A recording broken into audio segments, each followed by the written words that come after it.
அனைவருக்கும் இனிய நல்வாழ்த்துக்கள். எல்லோரும் நன்றாக இருப்பீர்கள். இப்பொழுது 2025 செப்டம்பர் மாதம் மேஷம் முதல் மீனம் வரையிலான 12 ராசிக்காரர்களுக்கு என்ன மாதிரியான சாதக பாதக அமைப்புகளை செய்யும் அப்படிங்கிறத பார்த்துடலாம். முதல்ல மேஷராசிக்காரர்களுக்கு நல்ல மாற்றங்கள் இருக்கக்கூடிய அற்புதமான மாதமாக இந்த மாதம் இருக்கும். ஒரு முன்னேற்றமும் இருக்கும், ஒரு திருப்பு முனைகள் இருக்கக்கூடிய அமைப்புகள் உண்டு. என்ன அப்படின்னு பார்த்தீங்கன்னா, முதல் பகுதி 15ஆம் தேதிக்கு பிறகு 15ஆம் தேதி போகலை, அதாவது 2 வாரத்திற்கு பிறகு செவ்வாய் உங்களுடைய ராசியை பார்க்கக்கூடிய தன்மை மற்றும் குருவின் பார்வையில் வரார். முதல் 10 நாள் 15 நாள் கொஞ்சம் ஒரு மாதிரியாக இருந்தாலும் கூட பிற்பகுதி நாட்கள் 15 நாட்கள் தொட்டது துலங்கக்கூடிய எல்லாம் கிடைக்கக்கூடிய நல்ல அமைப்பு இப்போது மேஷராசிக்காரர்களுக்கு உண்டுங்க. பரவலான கிரக அமைப்புகள் எல்லாமே கொஞ்சம் சாதகமான அமைப்பில் தான் இருக்குது. 7.5 சனி நடக்குதே அப்படின்னு பார்த்து கண்டிப்பாக கவலைப்பட வேண்டாம்.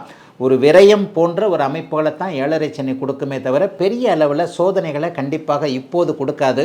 அடுத்த தடவை மாற்றம் வரப்போகின்ற 2027ஆம் ஆண்டு ஜூன் மாதம் வரப்போன்ற சனிப்பெயர்ச்சியிலேருந்து தான் உங்களுக்கு ஜென்ம சனி வரப்போகுது. ஆகவே மேஷராசிக்காரர்களுக்கு 15ஆம் தேதிக்கு பிறகு ராசிநாதன் செவ்வாய் குருவின் பார்வையில் வர்றதுனாலையும் அடுத்தடுத்து யோக அமைப்புகளில் முதல்ல 5ஆம் இடத்துல இருக்கக்கூடிய சூரியன், அதுக்கப்புறம் 6ஆம் இடத்துல வர்றாரு. 6ஆம் இடத்துல சூரியன் வர்றது கூட கொஞ்சம் நல்ல கடன் தொல்லைகள், நோய் தொல்லைகளை அப்படியே தவிர்க்கக்கூடிய ஒரு அமைப்பு, எதுலேயும் நல்லது நடக்கக்கூடிய ஒரு யோக மாதமாக இந்த மாதம் இருக்குங்க. அதுக்காக அப்படி இந்த மாதிரி என்ன அப்படி இப்படி நடக்குமா அப்படின்னு சொல்லிட்டு கற்பனை பண்ணிங்க அப்படின்னு சொன்னால், ஒரு நிலையில் என்ன நீங்கள் முயற்சிகளை செய்கிறீர்களோ அந்த அளவிற்கு உங்களுக்கு நல்ல பலன்கள் இருக்கக்கூடிய தன்மைகள் இப்போது உண்டு. மிக மிக முக்கியமாக இன்னொன்று சொல்லணும், அவரவருடைய பிறந்த ஜாதக அமைப்பிற்கு ஏற்றார் போல் என்னென்ன தசாபுக்திகள் நடக்குதோ அந்த அளவிற்கு உங்களுடைய அதாவது போன மாதத்தை விட இந்த மாதத்தில் கொஞ்சம் வருமானம் அதிகமாக இருக்கக்கூடிய தசாபுக்திகளுக்கு ஏற்ப சிலர் ஆயிரக்கணக்கில், சிலர் லட்சக்கணக்கில், ஒரு சிலர் கோடிக்கணக்கில் சம்பாதிக்கக்கூடிய அளவிற்கு செப்டம்பர் மாதத்திலிருந்தே ஒரு படிப்படியான முன்னேற்றத்தை தரக்கூடிய அமைப்புகள் இப்போது உண்டு. 7ஆம் இடத்துல செவ்வாய் குருவின் பார்வையில் வர்றதுனால இதுவரைக்கும் திருமணம் ஆகாதவர்களுக்கு திருமணம் ஆகக்கூடிய தன்மை இந்த மாதத்திலேயே ஆரம்பிச்சிருது. இந்த வருஷ கடைசிக்குள்ளேயே திருமண உறுதி போன்ற நிச்சயார்த்த நிகழ்வுகள் அடுத்த வருஷம் ஆரம்பத்தில் தை மாதத்திலிருந்து சித்திரை மாதத்திற்குள்ளே இளைய பருவத்தினருக்கு கல்யாணம் ஆகக்கூடிய அமைப்பு மிக பிரகாசமாக இருக்கிறது. மாதத்தின் முதல் 15 நாட்கள் சூரியன் 5ஆம் இடத்தில் இருக்கிறார். இதுவரைக்குமே பிள்ளைங்களை பற்றி கவலைப்பட்டு கொண்டிருந்த ஒரு நிலைமைகள்லாம் இப்போது மேஷராசிக்காரர்களுக்கு மாறுங்க.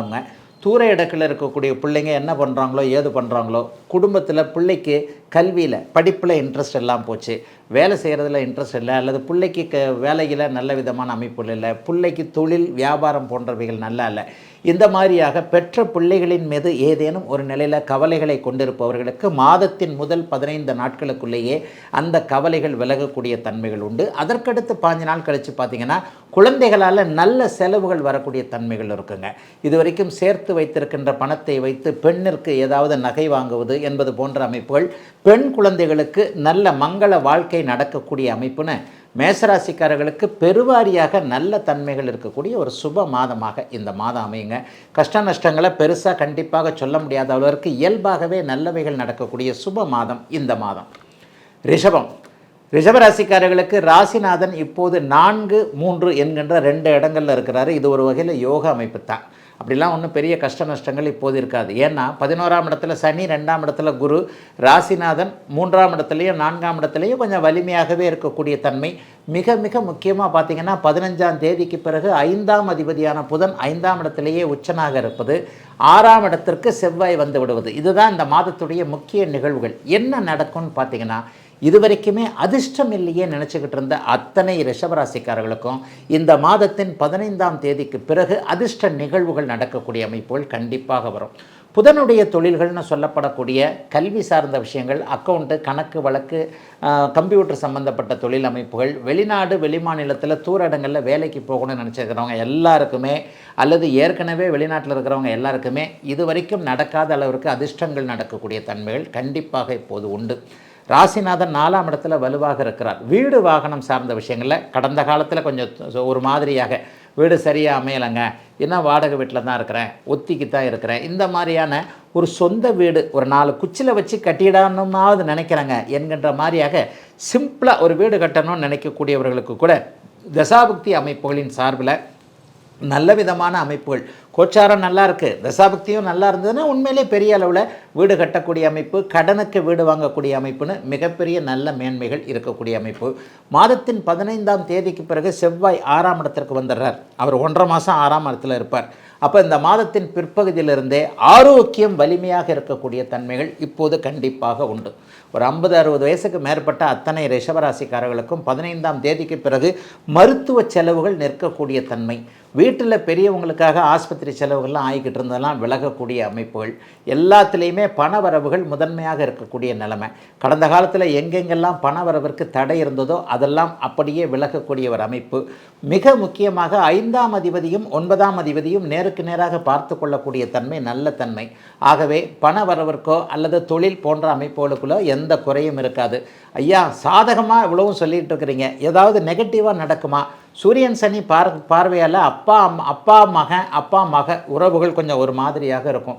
நம்ம ஒன்று சொல்ல அப்பா ஒன்று சொல்ல அப்பாவுடைய பேச்சை ஏற்க முடியாத ஒன்று.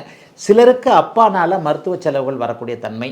அப்பாவுக்கிட்ட ஒரு சம்மதம் கேட்க போனவர்களுக்கு அப்பா அதை சம்மதம் கொடுக்க முடியாத ஒரு தன்மை என தந்தையோடு முரண்படக்கூடிய அமைப்புகள் இந்த மாதத்தின் பிற்பகுதியிலிருந்து ஆரம்பிக்குது. பிற்பகுதினா 15ஆம் தேதிக்கு பிறகு 15 நாள் அவர் சூரியனுடைய பார்வையில் தான் இருக்கிறாரு. அது ஒன்றில் மட்டும்தான் கொஞ்சம் அப்பாவோட சண்டை கண்டை போடாமல் கொஞ்சம் நிதானமாக பார்க்க வேண்டிய மாதமாக அமைஞ்சிருக்குங்க. ரிஷபராசிக்காரர்கள் எல்லோருக்கும் இந்த மாதம். மிதன ராசிக்காரர்களுக்கு பிற்பகுதி மாதம் சூப்பராக இருக்குது. 15ஆம் தேதிக்கு பிறகு புதன் உச்சமாகிறார். ராசிநாதன் உச்சமாகக்கூடிய அருமையான யோகமான மாதம். அம்மாவை பற்றின கவலைகள்லாம் விலகும். இந்த மாதம் முதல் 15 நாட்கள் பார்த்திங்கன்னா செவ்வாய் சனி 4ஆம் இடத்துல இருக்குது. 4ஆம் இடத்துல செவ்வாய் சனியுடைய தொடர்பு இருந்தாலே, அதாவது 10ல் இருக்கக்கூடிய சனி 4ஆம் இடத்தை பார்க்க 4லேயே செவ்வாய் இருக்க, முதல் 15 நாட்களுக்கு அம்மாவை பற்றிய கவலை, வீட்டை பற்றிய கவலை, வண்டி வாகனத்தை பற்றின கவலை, வண்டி வாகனத்தில் செலவு வைக்கிறதுன்ட்டு ஒரே தலையை பிச்சுக்கிற மாதிரி தான் போகும். ஆனால் 15ஆம் தேதிக்கு பிறகு டக்குன்னு பார்த்திங்கன்னா 5ஆம் இடத்திற்கு செவ்வாய் வந்துடுறார். அதை விட மேலே ராசிநாதனாகிய புதன் உச்சத்தை அடைகிறார். ஆக எல்லா நிலைமைகள்லையும் பார்த்திங்கன்னா 15ஆம் தேதிக்கு பிறகு எல்லாவற்றையும் சமாளிக்கக்கூடிய தன்மைகள் இப்போது அப்படியே மிதன ராசிக்காரர்களுக்கு வந்துடுதுங்க.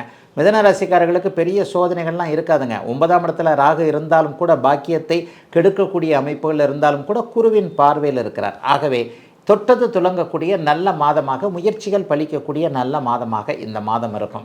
சிலருக்கு மட்டும் சொந்த ஊர் பற்றின ஆசைகள், சொந்த ஊர் பற்றின நினைவுகள்லாம் ரொம்ப அதிகமாக இருக்கும். வெளிநாடு வெளிமாநிலம் போன்ற தூர இடங்களில் இருக்கக்கூடிய மிதன ராசிக்காரர்களுக்கு சொந்த ஊருக்கு திரும்பி வந்தணுன்ற எண்ணங்கள்.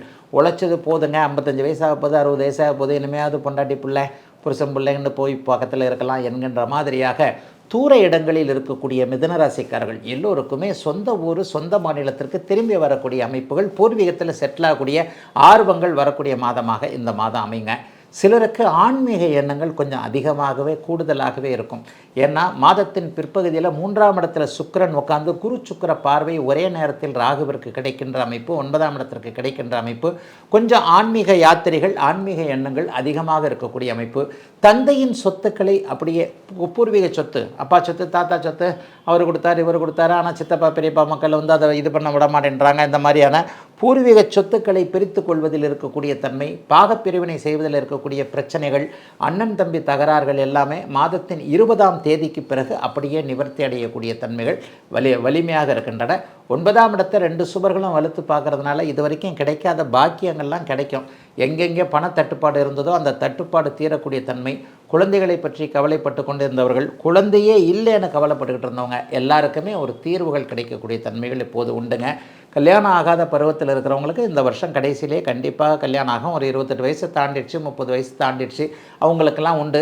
ராசியில் குரு இருந்து 5, 7, 9ஆம் இடங்களை பார்ப்பது என்பது மிகப்பெரிய ஒரு மேன்மை. கடந்த காலத்தில் பார்த்தீங்கன்னா ஒரு 3 வருஷமாக அஷ்டமச்சனி காலத்தில் தான் கடுமையாக கஷ்டப்பட்டீங்க. 2020, 21, 22லாம் போட்டு மிதுன ராசிக்காரர்களை பிழிஞ்சு எடுத்ததுங்க. அந்த மாதிரியான அமைப்புகள்லாம் இன்னும் ஒரு 10, 20 வருஷத்துக்கு வரவே வராது. மிதுன ராசிக்காரர்களுக்கு எதையும் சாதிக்கக்கூடிய நல்ல மாதங்க இந்த மாதம். கடகராசிக்காரர்களுக்கு மாதத்தின் பிற்பகுதி அற்புதமாக, நல்ல விதமாக, எல்லாத்துலேயும் ஒரு முன்னேற்றமாக இருக்கக்கூடிய சூப்பராக இந்த மாதம் அமைஞ்சிருக்கு. என்னன்னு பார்த்தீங்கன்னா, 2ஆம் அதிபதியான சூரியன் மாதத்தின் முதல் நாள்லேயே 15 நாள் வரைக்கும் 2ஆம் இடத்துல இருக்கிறார். அதுக்கப்புறம் 3ஆம் இடத்துக்கு வந்துடுறார். 12ஆம் இடத்துல இருந்த குரு சுக்கிர அமைப்புகள்லாம் இப்போ மாறிடுச்சு. மாத ஆரம்பத்திலேயே ராசியிலேயே சுக்கிரன் இருப்பது ராசியை சுபத்துவப்படுத்தக்கூடிய மிகப்பெரிய ஒன்று. 10ஆம் அதிபதியாகிய ஜீவனாதிபதியாகிய செவ்வாய் மாதத்தின் 15ஆம் தேதிக்கு பிறகு குருவின் பார்வையிலிருந்து தர்மகர்மாதிபதி யோகம் ஏற்பட்டு 10ஆம் இடத்தையே பார்க்கிறார். முதல் 15 நாளைக்கு வேலை, தொழில், வியாபாரம் இந்த மாதிரியான விஷயங்கள்லாம் கொஞ்சம் ஒரு மாதிரி இடிக்குது, கடிக்குது, உதைக்குது அப்படின்ற மாதிரி இருந்தாலும் கூட பிற்பகுதி 15 நாட்களுக்கு பிறகு பார்த்திங்கன்னா அட்டகாசமான நல்ல அமைப்பு இப்போது கடகராசிக்காரர்களுக்கு இருக்குது. வேலை மாறுறதுனா தைரியமாக மாறலாம், வேலையை விட்டுட்டு தொழில் ஆரம்பிக்கிறதுனா தைரியமாக தொழில் ஆரம்பிக்கலாம், வேறு தொழில் மாற்றுறது தைரியமாக செய்யலாம். 15ஆம் தேதிக்கு பிறகு கண்டிப்பாக நடக்கும். 45 நாட்களுக்கு 10ஆம் இடத்தை பார்க்கக்கூடிய அமைப்பில் உங்களுடைய ராஜயோகாதிபதியாகிய செவ்வாய் 4ஆம் இடத்திற்கு வந்துடுறாரு, குருபார்வையில் வேறு இருக்கிறார். ஆக 15ஆம் தேதிக்கு பிறகு தொழில் ரீதியிலான முடிவுகள் எல்லாமே சூப்பராக இருக்குங்க. வியாபாரத்தில் இது வரைக்கும் போட்டி, பொறாமை, அப்படி இப்படி நான் விலையை எப்படி பண்ணுறேன், அவர் விலையை குறைச்சி கொடுக்குறாரு, என்னை ஒழிக்கணும், என்னை அழிக்கணும்னே இந்த மாதிரி பண்ணுறார் என்கின்ற மாதிரியாக வந்து கொண்டிருந்த அத்தனை அமைப்புகளும் இப்போது அப்படியே படிப்படியாக அப்படியே விலகக்கூடிய அமைப்புகள் சர்வ நிச்சயமாக உண்டு. எதை பற்றியும் கவலைப்பட வேண்டாம். பெரிய அளவில் மாற்றங்கள் வேலை, தொழில், வியாபாரம், விவசாயம் போன்ற எல்லா அமைப்புகளையும் இப்போது கடகராசிக்காரர்களுக்கு வரப்போகிறது. 10ஆம் இடத்தை 9ஆம் அதிபதி பார்வை பெற்று அவர் ஜீவனாதிபதி பார்க்கறதுனால இந்த மாதத்திலிருந்து தொழில் முன்னேற்றங்கள் கண்டிப்பாக வந்துடும். வீட்டுக்குள்ளே இருக்கிற பிரச்சனைகள் எப்படிங்கய்யா தீரும்? 2 8ல் அப்படியே ராகுகேதுக்கள் இருக்குது, கணவன் மனைவி உறவு அப்படி இப்படி இருக்கே, அதுவும் இந்த மாதத்திலிருந்து படிப்படியாக முன்னேற்றத்தை கண்டிப்பாக அடையுங்க. சிலருக்கு புதிய காதல் வரும். இந்த அஷ்டமச்சனியில் காதல்லாம் போயிடுச்சே. போன கடகராசியில் அஷ்டமச்சனிக்காரங்க எல்லாருக்குமே காதெல்லாம் தோற்று போன அமைப்பு, தனியாக உட்காந்து அழுதுகிட்டு இருந்த அமைப்பு, ஆணுக்கு பெண்ணை புரிய வைத்தார், பெண்ணுக்கு ஆணை புரிய வைத்தார் இல்லையா? அந்த அமைப்புகள் எல்லாம் கொஞ்சம் விலகி மனசு திடப்பட்டு இவரை கல்யாணம் பண்ணிக்கலாம், இவரை காதலிக்கலாம், போனது போகட்டும், புதிய வாழ்க்கையை நல்ல விதமாக அனுபவிப்போம் என்கின்ற மாதிரியான ஒரு மிக முன்னேற்றமான நல்ல மாற்றங்கள், உயர்ந்த சிந்தனைகள் வரக்கூடிய யோக மாதமாக கடகராசிக்காரர்கள் எல்லாருக்கும் அமைஞ்சிருக்குங்க. ஓரளவுக்கு செலவுகளும் இருக்கும். ஏன்னா 12ல் குரு இருக்கிற வரைக்கும் செலவுகள் இருக்கத்தான் செய்யும். அது இந்த அக்டோபர் மாதம்தான் கொஞ்சம் மாறுவார். கடகராசிக்காரர்கள் கடந்த காலத்தில் பட்டு கொண்டிருந்த அத்தனை துன்பங்களுக்கும் விடிவுகள் கொடுக்கின்ற விதமாக படிப்படியாக முன்னேற்றங்கள் கண்டிப்பாக உண்டு. குருவும் சுக்கிரனும் இந்த தடவை 8ஆம் இடத்தில் இருக்கக்கூடிய ராகுவை சேர்ந்து பார்க்க போகிறாங்க. சிலருக்கு ஷேர் மார்க்கெட்டு கை கொடுக்கும், எல்லாருக்கும் கை கொடுக்காதுங்க. இது வரைக்கும் கடந்த காலத்தில் அஷ்டமச்சனியில் அந்த சேர்த்து வச்ச பணம் அங்கே போயிடுச்சு, சிட் ஃபண்டில் போயிடுச்சு, அப்படி போயிடுச்சுன்ட்டு பணத்தை இழந்தவர்களுக்கு அந்த பணம் திருப்பி வரக்கூடிய யோக மாதமாக அமைஞ்சிருக்குங்க இந்த கடகராசிக்காரர்கள் எல்லோருக்கும் இந்த செப்டம்பர் மாதம். சிம்மராசிக்காரர்களுக்கு மாதத்தின் முதல் பகுதி ஃபுல்லாக சூரியன் வலுவாக உங்களுடைய ராசியிலே இருக்கிறார். இது ஒரு யோக அமைப்பு. 11ஆம் இடத்துல சுக்கிரன் இருக்கிறார், அதுவும் யோக அமைப்பு. ஆனால் மாதத்தின் முதல் பகுதியில் அடிக்கடி பயணங்கள் இருக்கும். 12ல் சுக்கிரன் இருக்கிறார் இல்லையா? இந்த 12ல் இருக்கக்கூடிய சுக்கிரனின் மூலமாக அடிக்கடி பயணங்கள், செலவுகள், வீட்டுக்கு பொருள் வாங்கிறது. சிலருக்கு பார்த்திங்கன்னா அவங்கவுங்க வசதிக்கு ஏற்றார் போல் சிலருக்கு வீடே வாங்கிறது, வாகனம் வண்டி வாங்கிறது, பைக்கை விட்டுட்டு கார் வாங்கிறது, சிலருக்கு நல்ல லட்சக்கணக்கில் பட்ஜெட்டில் ஒரு வீடு கட்டுறது, வீடு வாங்கிறது என்பது போன்ற செலவுகள். தசாபக்தி அமைப்புகள் கொஞ்சம் டல்லாக இருக்கிறவங்களுக்கு வீட்டுக்கு டிவி வாங்கிறது, இந்த மாதிரியாக மாதத்தின் ஆரம்பத்தில் 12ஆம் இடத்தில் சுக்கிரன் இருப்பதால் வீடு சார்ந்த விஷயங்கள், மனைவி சார்ந்த விஷயங்கள், பெண் குழந்தை சார்ந்த விஷயங்களில் உங்களுக்கு செலவுகள் இருக்கும். ஐயா செலவு இருக்குன்னா காசுக்கு எங்கே போவேன், துட்டு வரணும் இல்லையா? பணமும் நல்ல விதமாக வருமானம் வரக்கூடிய அமைப்பு. அஷ்டமச்சனி இருக்கிறது என்பதை அப்படியே மறந்துடுங்க சிம்மராசிக்காரங்க. நீங்கள் என்ன உண்மையிலேயே பாதிக்கப்படலைன்றது தான் உண்மை. இப்போவே லேசாக எனக்கு அப்படி இப்படின்னு தெரியுதே அப்படின்னு சொல்லுவீங்க. ஆமாங்க, சனி 8ல் இருக்கிறதுக்கு ஒரு மரியாதை வேணாமா? கடகராசிக்காரரை, மிதுனராசிக்காரரை போய் கேட்டு பாருங்கள். அஷ்டமச்சனியில் ரோட்டில் தெரிஞ்சாங்க. ஆனால் அந்த மாதிரிலாம் சிம்மராசிக்காரங்க தெரிய மாட்டீங்க. வேதையின் காரணமாக 1.5 வருடம் அஷ்டமச்சனி செயலற்று போகிறது. ஆனாலும் நெகட்டிவ் ஒரு வைப்ரேஷன் இருக்கத்தான் செய்யும். அந்த நெகட்டிவ் வைப்ரேஷன்லேயே நீங்கள் அப்படியே கொஞ்சம் சமாளிச்சுக்கிட்டு போயிடுவீங்க. ஆக ஒரு அடிக்கடி பயணங்கள் இருக்கக்கூடிய தன்மைகள் இப்போது உண்டு. அடிக்கடி ட்ராவல் கண்டிப்பாக வரும். அந்த ட்ராவல் மூலமாக ஏதாவது ஒரு நல்ல பலன்கள் நிச்சயமாக நடக்கும். அதை பற்றிலாம் எந்த விதத்துலேயும் கவலைப்பட வேண்டாம். செலவுகள் இருந்தாலும் கூட அதற்கேற்ற வருமானங்கள் இருக்கக்கூடிய தன்மைகள் கண்டிப்பாக உண்டு. சிம்மராசிக்காரர்களுக்கு பெரிய சோதனைகள் எதுவும் இருக்காது. மாதத்தின் 15ஆம் தேதிக்கு பிறகு 3ஆம் இடத்திற்கு செவ்வாய் மாறுவது, குருவின் பார்வையில் இருப்பது, உங்களுடைய ராஜ யோகாதிபதி இல்லையா? அவங்க ரெண்டு பேரும் ராஜ யோகாதிபதி கிரகம். ராஜ யோகத்தை தரக்கூடிய செவ்வாய் வலிமையான அமைப்பில் குருவின் பார்வையில் 3ஆம் இடத்தில் இருக்கிறனால 15ஆம் தேதிக்கு பிறகு முயற்சிகள் பலிக்கக்கூடிய தன்மை, நல்ல அறிமுகங்கள் கிடைக்கக்கூடிய ஒரு அமைப்பு, தெற்கு திசையிலிருந்து லாபங்கள் வரக்கூடிய தன்மை, மருத்துவம், விளையாட்டு, அதிகாரம், கட்டிடம், நெருப்பு, பூமி, இந்த ரியல் எஸ்டேட்டு, பில்டர்ஸ், இவங்க எல்லாருக்குமே 15ஆம் தேதிக்கு பிறகு ஒரு 45 நாள் ஆகா ஓஹோ காலகட்டம். செம்மண் விவசாயிகளுக்கு மிகப்பெரிய நல்ல பலன்கள் நடக்கக்கூடிய தன்மைகள் அப்போது உண்டுங்க. செவ்வாய் வந்து மிகப்பெரிய அளவில் நல்ல வலிமையான ஒரு அமைப்பில் இருக்கிறாரு. இளைய சகோதரன் தம்பி தங்கையால் இது வரைக்கும் இருந்து வந்த கஷ்டங்கள் விலகும், நல்ல அறிமுகம் கிடைக்கும். கவர்மெண்ட் வேலையில் இது இருக்கும். கவர்மெண்ட் வேலையில் இருக்கணும்னு நினைக்கிறவங்க எல்லாருக்குமே அதற்கான ஒரு நல்ல வாய்ப்புகள்லாம் கிடைக்கும். கலைத்துறையில் ஒரு வாய்ப்பு கிடைக்கும். சோஷியல் மீடியாவில் சாதிக்கணும்னு நினச்சவங்களுக்கு அதற்கேற்ற நல்ல வாய்ப்புகள் கிடைக்கும். யோகாதிபதிகள் என்று சொல்லப்படக்கூடிய சூரியன், சந்திரன், செவ்வாய், குரு இந்த 4 பேருமே வலிமையாக இருக்கக்கூடிய சுப மாதங்க. அத்தனை பேருக்குமே செப்டம்பர் மாதம் 2025 சிம்மராசிக்காரர்கள் எல்லோருக்கும். கன்னிராசிக்காரர்களுக்கு இந்த மாதம் நல்ல மாதம். 11ஆம் இடத்துல புதன் இருக்கு, இவர் சுக்கிரன் இருக்கிறார் லாபஸ்தானத்தில். 2, 9 குடையவர் 11ஆம் இடத்துல இருக்கிறது பணத்தை சம்பாதிப்பதற்கு தேவையான ஒரு நல்ல அமைப்பு. அதே போலவே 10ஆம் இடத்துல குரு இருக்கிறது மிகப்பெரிய ஒரு யோக பலன், தொழில் முன்னேற்றங்கள் இருக்கக்கூடிய ஒரு நல்ல தன்மை. இது எல்லாத்தையும் தூக்கி சாப்பிட்ற விதமாக 10ஆம் தேதிக்கு பிறகு புதனே உச்சமாயிடுறார், ராசியிலே உச்சமாயிடுறார். கொடுத்து வச்சவங்க, அதாவது பருத்தி புடவையாக காய்ச்சது, பழம் நழுவி பாலில் விழுந்தது, எப்படி வேணாலும் நீங்கள் அதை வந்து எடுத்துக்கலாம். அருமையான நல்ல மாதங்க இந்த மாதம். 2ஆம் இடத்துல வந்து கொஞ்சம் இதில் ஒரு நெகட்டிவும் இருக்கும் பாசிட்டிவும் இருக்கும் இல்லையா? இப்போ இந்த மாதிரியான அமைப்பு தானே. ஒரு கிரகங்கள் ஒரு நேரத்தில் நல்லதை கொடுக்கும், இன்னொரு நேரத்தில் ஏதாவது அல்லதை கொடுக்கும். ஏதாவது நெகட்டிவ் இருக்குமான்னு பார்த்தா 15ஆம் தேதிக்கு மேலே 2ஆம் இடத்திற்கு செவ்வாய் போகிறார். நல்ல வேலையாக அவர் குருவின் பார்வையில் இருக்கிறார். கொஞ்சம் கோபதாபங்கள் அதிகமாக வரும், வாய் வார்த்தைகள் கொஞ்சம் வித்தியாசமாக வரும். அதில் மட்டும் பெரியவங்கக்கிட்ட யார்கிட்ட என்ன பேசுகிறோம், உறவுகள்கிட்ட என்ன பேசுகிறோம், நட்புகள்கிட்ட என்ன பேசுகிறோன்றதை பற்றி மட்டும் கன்னிராசிக்காரர்கள், ஏன்னா கொஞ்சம் டக்குன்னு கோவம் வந்து ஒரு மாதத்திற்கு 2இல் செவ்வாய் இருக்கின்ற காரணத்தினால் பிறர் மனம் வருத்தப்படக்கூடிய அளவில் எதையாவது பேசிடுவீங்க. அதை தவிர்த்து வேறு எந்த விதமான கஷ்ட நஷ்டங்களும் கண்டிப்பாக கிடையாது. 15ஆம் தேதிக்கு பிறகு பார்த்திங்கன்னா ராசியிலேயே சூரியன் வந்துடுறாரு. ராசியில் சூரியன் வரக்கூடிய தன்மைகளில் என்ன இருக்கும் அப்படின்னு பார்த்தீங்கன்னா, ஏதாவது ஒரு நிலையில் மூளைச்சூடுன்னு சொல்லுவாங்க. ராசியில் எப்போவுமே சூரியன் வரக்கூடாது. ராசியில் சூரியன் வந்தாலும் நமக்கு டென்ஷன் ஆகும். அந்த டென்ஷன் வந்து வாக்கின் மூலமாக, கோபத்தின் மூலமாக வெளிப்படக்கூடிய தன்மைகள் உண்டு. சிலருக்கு மட்டும் செலவுகள் அதிகமாக இருக்கும். கிழக்கு திசையிலிருந்து வரக்கூடிய தகவல்கள் நல்லாயிருக்கும்.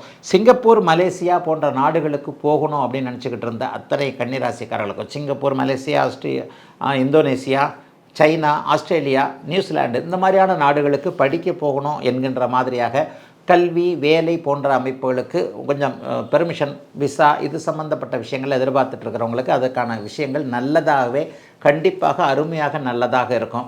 எல்லா நிலையிலையும் கன்னிராசிக்காரர்களுக்கு மாதத்தின் பிற்பகுதியிலிருந்து ராசிநாதன் உச்சம் என்கின்ற வலிமையான ஒரு நிலைமை அடைகிறதுனால எதிரிகளை சமாளிக்க முடியும்.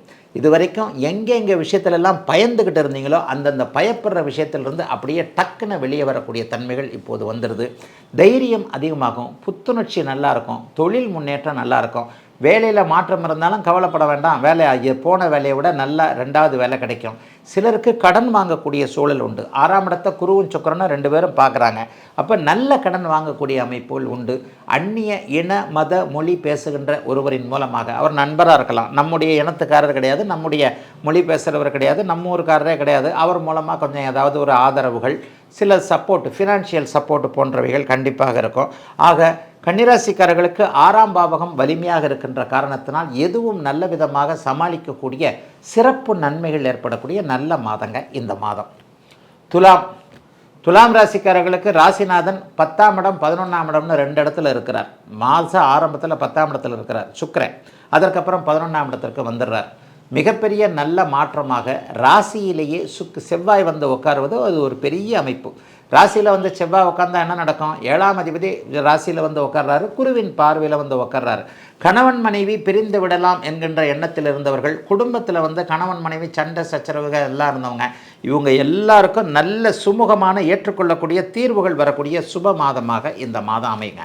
காதலன் காதலி உறவுகள் கூட ரொம்ப சிறப்பாக இருக்கும். சிலருக்கு புதிய காதல் ஏற்படக்கூடிய தன்மை, ஏற்கனவே இருக்கக்கூடிய காதல் கல்யாணத்தில் முடியக்கூடிய அமைப்பு என அத்தனை துலாம் ராசிக்காரர்களுக்கும் வயதிற்கு ஏற்றாற் போல நன்மைகள் நடக்கக்கூடிய யோக மாதங்க இந்த மாதம். ராசிநாதனும் 8ஆம் அதிபதியுமான சுக்கிரன் இப்போது லாபத்தில் இருக்கிறார். 8ஆம் அதிபதி 11ஆம் இடத்துல இருந்தாலே உங்களுக்கு எதிர்பாராத அதிர்ஷ்டம் வருங்க. எதிர்பாராத அதிர்ஷ்டம் என்ன நடக்கும்? ஷேர் மார்க்கெட்டு போன்ற விஷயங்கள். அதுக்காக லாட்ரி டிக்கெட்டில் அடிக்குமான்னு கேட்காதீங்க. லாட்ரி டிக்கெட்டு எப்போது ஒருத்தருக்கு கோடியில் ஒருத்தருக்கு அடிக்கிறது. ஒருத்தருக்கு அடிக்கும்னு சொன்னால் 1 கோடி பேர் ஏமாறுவீங்க, 1 லட்சம் பேர் ஏமாறுவீங்க. அதனால தான் நான் லாட்ரி டிக்கெட்டை ராசி பலனில் சொல்கிறதில்ல. ஆனால் எதிர்பாராத அதிர்ஷ்டம் இந்த மாதத்தில் எல்லா துளாராசிக்காரர்களுக்கும் அவரவர்களுடைய ஜாதக வலுவிற்கேற்றாற் போல பிறந்த ஜாதக தசாபுக்தி அமைப்புகளுக்கு ஏற்றாற் போல கண்டிப்பாக உண்டு. எதிர்பாராத அதிர்ஷ்டத்தை கொடுக்கக்கூடிய 8ஆம் அதிபதியான சுக்கிரன் இந்த மாதத்தின் பிற்பகுதியில் 11ஆம் இடத்தில் இருப்பதால் இதுவரைக்கும் யார் உதவி பண்ணுவாங்கன்னு நினைக்கலையோ அவங்கெல்லாம் உதவி பண்ணுவாங்க. இவங்கெல்லாம் நமக்கு எதிரி நினச்சவங்கெல்லாம் நண்பர்களாக உதவி செய்வாங்க. இந்த இடத்துலேருந்து பணம் வராதுன்னு நினச்சா அந்த இடத்துலேருந்து பணம் வரும். இந்த இடத்துல தான் நம்ம பணத்தை விட்டோம், இனிமேல் நமக்கு அது கைவிட்டு போச்சு, பணம் திருப்ப கிடைக்கும். பணம் திருப்ப கிடைப்பதற்கு உதவிகரமான ஆட்கள் எல்லாம் வரக்கூடிய தன்மைகளும் இப்போது உண்டு. ஆக துலாம் ராசிக்காரர்களுக்கு பண விஷயத்தில் சக்ஸஸ் இருக்கக்கூடிய ஒரு சுபமான மாதமாக இந்த மாதம் அமையும். போட்டிகள் விலகும். போட்டிகள்லாம் ஒன்றும் பெரிய இதில் இருக்காது. எதிர்ப்புகள் எல்லாத்தையும் ராசிநாதனே 11ஆம் இடத்துல இருக்கிறனால அனாசயமாக சமாளிக்கக்கூடிய நல்ல அமைப்புகள் உண்டு. ரெண்டாவது 12ஆம் அதிபதி 15ஆம் தேதிக்கு பிறகு புதன் 12ஆம் இடத்துல உச்சனாகிறார். தூர தேசங்களிலிருந்து நல்ல தகவல்கள் உங்களுக்கு பிற்பகுதி 15 நாட்கள் அடிக்கடி டிராவல் இருக்கும். அவரவருடைய தசாபக்தி அமைப்புகளுக்கு ஏற்ப பக்கத்தில் போகிறது, தூரத்தில் போகிறது, வெளிநாட்டுக்கு போகிறது, வெளி மாநிலத்துக்கு போகிறது, அந்த பயணத்தினால கொஞ்சம் நன்மைகள் இருக்கக்கூடிய தன்மைகள் கண்டிப்பாக உண்டு. பாதகமான விஷயங்கள், சாதகமற்ற விஷயங்கள், செவ்வாய் ராசியில் உட்காரக்கூடாது. எரிச்சல் வரும், கோபம் வரும், பதற்றப்படுவீங்க. டப்பு டிப்புன்னு முடிவெடுத்துட்டு போயிட்டு எதையாவது ஒன்றில் போய் சிக்கல் மாட்டிக்கிட்டு அதுக்கப்புறம் வெளியே வருவீங்க. மாட்டுறீங்களான்றது முக்கியம் கிடையாது, மாட்டிக்கிட்டு வெளியே வர்றதுன்றதான முக்கியம். மாட்டிக்கிட்டு வெளியே வரக்கூடிய தன்மைகள், கோபத்தின் மூலமாக யாராவது ஒருவரை ஏதாவது ஒன்று பேசி அதன் மூலமாக உறவுகள் நட்புகளில் ஏதாவது விரிசல்கள் வரக்கூடிய தன்மைகள் உண்டு. ஆக இதில் மட்டும் நீங்கள் கொஞ்சம் செவ்வாய் ராசியில் அமர்வதால் சிலருக்கு உடல்நிலை அமைப்புகள் வரும். சிலருக்கு பார்த்திங்கன்னா ஏதாவது ஒரு நிலையில் சின்ன சின்ன பிரச்சனைகள், ஒரு 2 நாள் உடம்பு சரியில்லாத மாதிரி மாதத்திற்கு 15ஆம் தேதிக்கு பிறகு உடல்நிலை அமைப்புகளையும் கொஞ்சம் கவனத்தை பார்க்க வேண்டிய அமைப்புகள் இப்போது துலாத்திற்கு உண்டு. பொதுவாகவே துலாத்திற்கு நல்ல மாதங்க இந்த மாதம். விருச்சிகராசிக்காரர்களுக்கு அட்டகாசமான நல்ல அமைப்புகள் இப்போது அப்படியே மெதுவாக ஆரம்பிக்குதுங்க. என்னங்கய்யா 12ஆம் இடத்துல சுக்கிரன் செவ்வாய் வந்துடுறாரு, இதை போய் நீங்கள் அட்டகாசம்னு சொல்கிறீங்க அப்படின்னு பார்த்தா, ரொம்ப நாளைக்கு அப்புறம் குருவின் பார்வையில் உங்கள் ராசிநாதன் வருகிறார். குருவின் பார்வை உங்களுடைய யோகாதிபதியான குரு பகவான் இப்போது 2ஆம் அதிபதியாகி 2ஆம் வீட்டையை பார்த்து 8இல் மறைந்திருக்க 12ஆம் இடத்துல செவ்வாய் உட்கார போகிறாரு. 15ஆம் தேதிக்கு பிறகு ஒரு 45 நாள் செவ்வாய் உட்காருவார். குருவின் பார்வையில் ராசியோ ராசிநாதனோ இருக்கும்போது அபரிதமான நல்ல பலன்கள் கண்டிப்பாக அந்த ராசிக்காரர்களுக்கு கிடைக்கும். அது இப்போது ஃபஸ்ட்டு 2 வாரம் இல்லை, 10ஆம் தேதிக்கு பிறகு தான் செவ்வாய் மாறுறார். செவ்வாய் மாறினதுலேருந்து சுறுசுறுப்பாக எல்லா விஷயங்களும் நடக்க ஆரம்பிக்கும். 9, 10, 11ஆம் இடங்களில் தான் பெரும்பாலான கிரகங்கள் இருக்கின்றன. நல்லா பார்த்தீங்கன்னா மாதத்தின் ஆரம்பத்தில் 9ஆம் இடத்துல சுக்கிரன், அதுக்கப்புறம் 10ஆம் இடத்துக்கு வந்துடுவார். லாபாதிபதியும் போட்டிகளில் வெற்றியை கொடுக்கக்கூடிய எல்லாத்துலேயும் சக்ஸஸை கொடுக்கக்கூடிய புதன் இந்த மாதம் 15ஆம் தேதிக்கு பிறகு லாபம் என்று சொல்லப்படக்கூடிய 11ஆம் இடத்துல இருக்கிறார். சூரியனும் 10ஆம் இடத்துல இருக்கிறார், அப்புறம் 11ஆம் இடத்துக்கு வர்றார். ஆக தொழிலில் இதுவரைக்கும் இருந்து வந்த சங்கடங்கள் விலகப் போகிறது. பதவி உயர்வு, சம்பள உயர்வு கிடைக்க போகுது. பயணங்களின் மூலமாக நன்மைகள் கிடைக்க போகுது. இது வரைக்குமே வெளிநாடு வெளிமாநிலம் நம்மளை யாரும் அனுப்பலைன்னு நினச்சிக்கிட்டு இருந்தவங்களுக்கு அதற்கான வெளிநாடு போகக்கூடிய வாய்ப்புகள் கிடைக்கக்கூடிய அற்புதமான நல்ல மாதமாக இந்த மாதம் இருக்குது. தாய்மாமன் வழியில் ஏதாவது நன்மைகள் கண்டிப்பாக நடக்கும். இது வரைக்குமே தாய்மாமனுக்கு எனக்கு ஆகாதுங்க, மாமா பொண்ணை காதலிக்கிறேன், மாமா பையனை காதலிக்கிறேன், ஆனால் பெருசுங்க ரொம்ப பெரிய அளவில் பிரச்சனை பண்ணிக்கிட்டு இருக்கு, கல்யாணத்தை நடத்த விடாமல், இந்த மாதிரியான விஷயங்கள் எல்லாம் நல்ல மனமாற்றங்கள் வரக்கூடிய தன்மைகள் இப்போது கண்டிப்பாக விருச்சிக ராசிக்கார இளைய பருவத்தினருக்கு வரக்கூடிய அமைப்புங்க. 8, 9, 10, 11 ராசி என்கிற 12 ஆகிய அந்த 8ஆம் இடத்துலேருந்து 12ஆம் இடம் வரைக்கும் அப்படியே எல்லா கிரகங்களும் வரிசையாக இருப்பது என்பது ஒரு வகையில் நல்ல அமைப்பு தான். அம்மானால் ஏதாவது மன கஷ்டங்கள் கொஞ்சம் வரும் மாதத்தின் முற்பகுதியில். அதற்கு பிறகு 15ஆம் தேதிக்கு பிறகு 4ஆம் இடத்தை குருவும் சுக்கிரனும் 4ல் இருக்கக்கூடிய ராகுவை பார்க்கறதுனால முதல்ல சண்டை, அப்புறம் அம்மா சொல்கிறத கேட்டுட்டோம், அம்மா சொல்கிறத செஞ்சு கொடுத்துட்டோம் என்கின்ற மாதிரியாக தாய் முதல்ல நம்ம மேலே வருத்தப்பட்டாலும் கூட அதற்கு பிறகு அப்படியே அம்மாவை நம்ம வாயாலேயே வாழ்த்தி சொல்லக்கூடிய அமைப்புகளை கொண்டு வரக்கூடிய நிலைகள் இருக்குது. 5ல் சனி இருக்கிறதுன்றது ஏற்கனவே நான் சொல்லியிருக்கிறேன், மாதம் அதை சொல்லி போர் அடிக்க விரும்பலை. குழந்தைகளால் எக்ஸ்பெக்டேஷன் ஏதாவது கொஞ்சம் டல்லாக தான் இருக்கும். அவங்கவுங்க வயதிற்கு ஏற்றார் போல் குழந்தை பாக்கியத்திலிருந்து அல்லது வளர்ந்த குழந்தைகள் இப்படி செய்து அப்படி செய்து என்கின்ற மாதிரியாக சில பல விஷயத்தில் பிள்ளைகளை பற்றி கண்காணிக்கக்கூடிய அமைப்புகளை இப்போது விருச்சிகராசிக்காரர்களுக்கு 5ஆம் இடத்துல சனி இருக்கிறதுனால இருக்குது. 8ல் இருக்கக்கூடிய குரு என்ன இருந்தாலும் வருமானத்தை உங்களுக்கு குறைக்க விட மாட்டார்.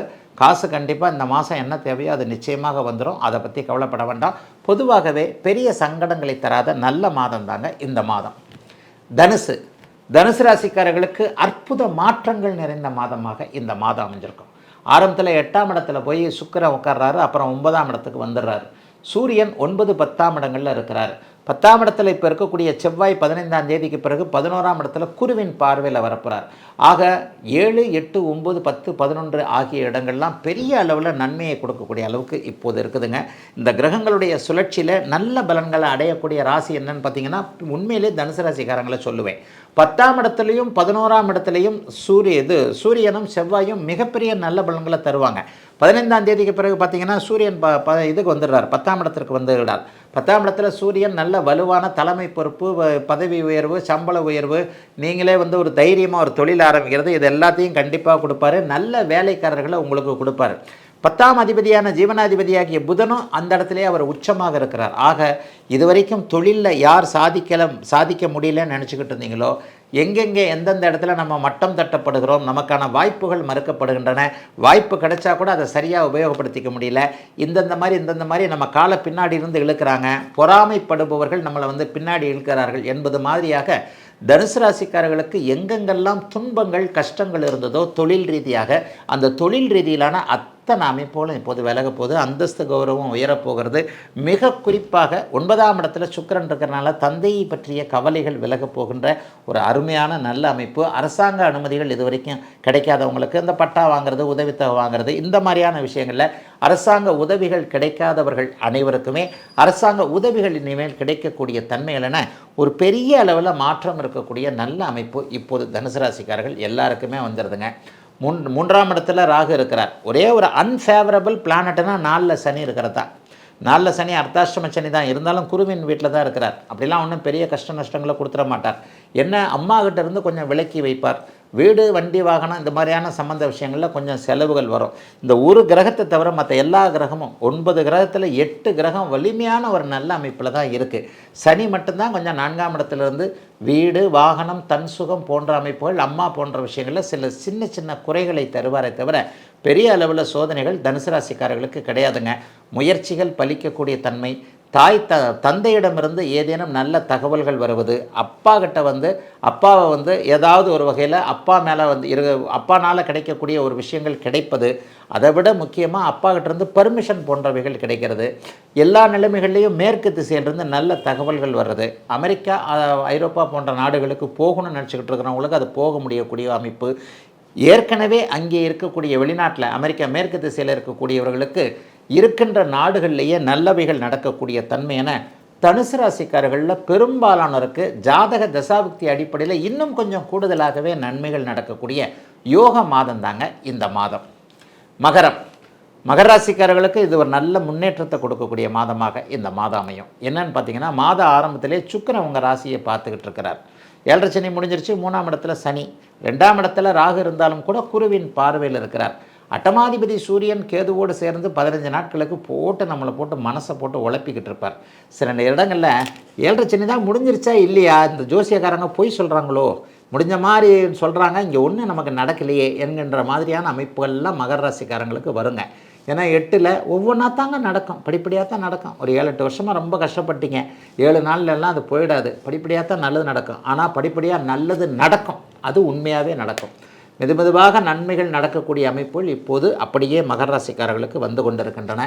அதனுடைய முதல் படியாக 8ஆம் இடத்தில் இருக்கக்கூடிய சூரியன் இந்த மாதம் 15ஆம் தேதிக்கு பிறகு 9ஆம் இடத்துக்கு வந்துடுறாரு. பாக்கியாதிபதியாகிய புதன் அங்கேயே வலுவாக இருக்கிறார். அதெல்லாம் விட தசம அங்காரகா என்று சொல்லப்படக்கூடிய 10ஆம் இடத்து செவ்வாய் இந்த மாதம் 15ஆம் தேதியிலிருந்து ஆரம்பிக்கிறாரு. 45 நாளைக்கு 10ஆம் இடத்துல செவ்வாய் இருப்பார். இதெல்லாம் ஒரு பெரிய நல்ல அமைப்பு. என்ன நடக்கும்? தொழில் ரீதியாக நல்லாயிருக்கும், வேலையில் முன்னேற்றம், பிஹெச்டி படிக்கணும், மேற்படிப்பு படிக்கணும், அது படிக்கணும், இது படிக்கணும்னு கல்வி சார்ந்த விஷயங்களில் இது வரைக்குமே எதுவும் நடக்காமல் இருந்தவர்களுக்கு அது அப்படியே கல்வி சார்ந்த விஷயங்களில் நல்லவைகள் நடக்கக்கூடிய ஒரு தன்மை. எல்லா வேலை அமைப்புகள்லையும் இது வரைக்குமே மேலதிகாரிகளோடு முரண்பாடுகள் கொண்டவர்கள், வேலையை விட்டுடலாமான்னு நினச்சவங்களுக்கு வேலையை விட வேண்டாம், இதிலேயே நல்லா இருக்கலாம் அப்படின்னு தோணும். வேலையை அதுக்கான வாய்ப்புகளும் வரும். வேலையவே விட்டுட்டா கூட ஒன்றும் பெரிய அளவுலாம் கஷ்ட நஷ்டங்கள்லாம் அந்த மாதம் வராது. ஏன்னா பாக்கியாதிபதி உச்சத்தை அடைகிறார். பாக்கியாதிபதி உச்சத்தை அடையும் போது கைகளில் தாராளமான பணவரவுகள் கண்டிப்பாக இருக்கணும். அவரும் ஒரு 20-28 நாள் உச்சத்தில் இருப்பார். 8-9 கூடியவர்கள் இப்போது 9ஆம் இடத்துல சேர்ந்திருக்கின்ற காரணத்தினால் ஏதாவது ஒரு வகையில் எதிர்பாராத அதிர்ஷ்டங்கள்லாம் வரக்கூடிய தன்மைகள் இப்போது உண்டுங்க. ஆனால் ஒன்றும் செலவு அதிகமாக இருக்குங்க. 12ஆம் இடத்தை குரு பார்க்குறாரு இல்லையா, செலவுகள் அதிகமாக இருக்கும். பெண்கள் மூலமான செலவுகள் இந்த மாதம் முழுக்க இருக்குது. பெண்வழி உறவுகள், அத்தை, சித்தி, அக்காள், தங்கை, அம்மா, காதலன், மனைவி, காதலி, இந்த மாதிரியான விஷயங்களில் இருக்கக்கூடிய அளவுக்கு அதிகமான ஒரு செலவுகள் இருக்கக்கூடிய தன்மை. ஆனாலும் நீங்கள் கொஞ்சம் நல்லா சமாளிப்பீங்க, அதை பற்றி எதுவும் கவலை இல்லை.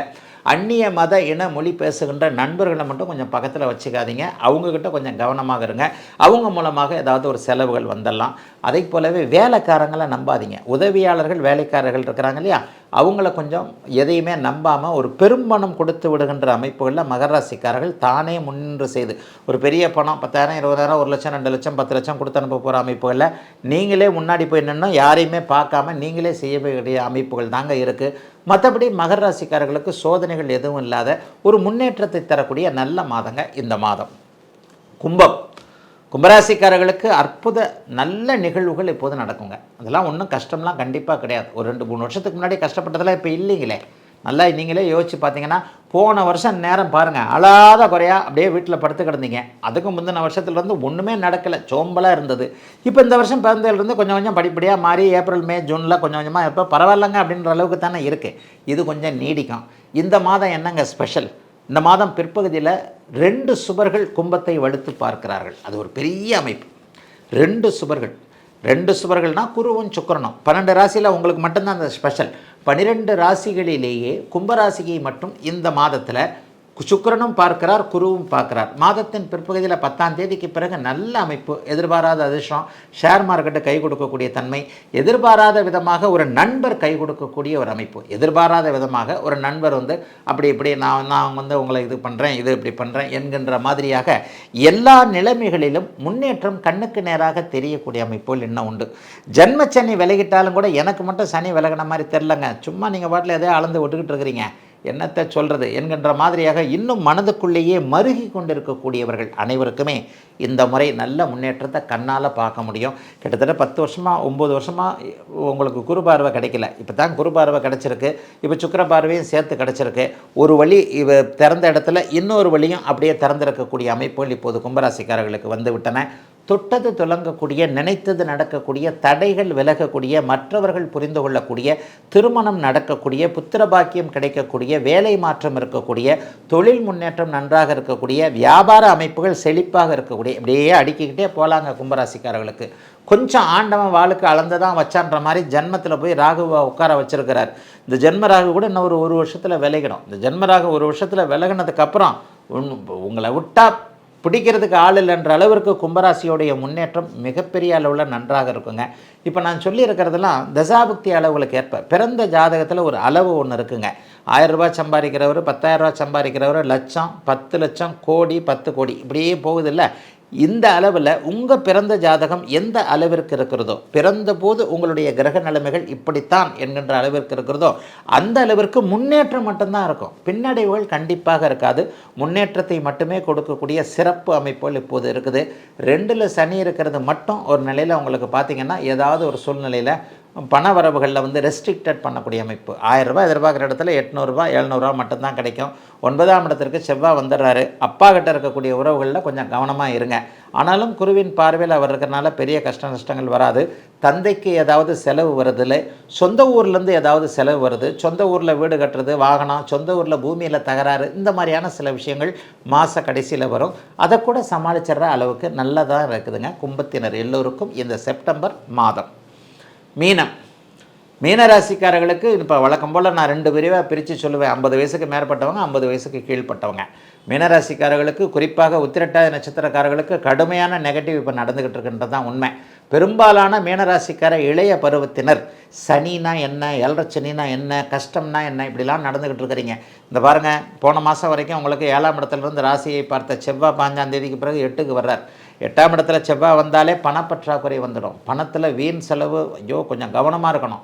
யாரை அவரை நம்பினேன், இவரை நம்பினேன், மச்சாங்கிட்ட சேர்ந்தேன், மாமா கிட்ட சேர்ந்தேன், அண்ணங்கிட்ட சேர்ந்தேன், தம்பிக்கிட்ட சேர்ந்தேன், அவர் மூலமாக இப்படி வந்தது, இந்த மாதிரியான எந்த கதைகளும் இப்போது கண்டிப்பாக மீனராசிக்காரர்களுக்கு இருக்கக்கூடாது. இளைய பருவத்தினர் நல்ல அனுபவங்களை பெற்றிருக்கக்கூடிய சில விஷயங்கள் இப்போது இருக்குது.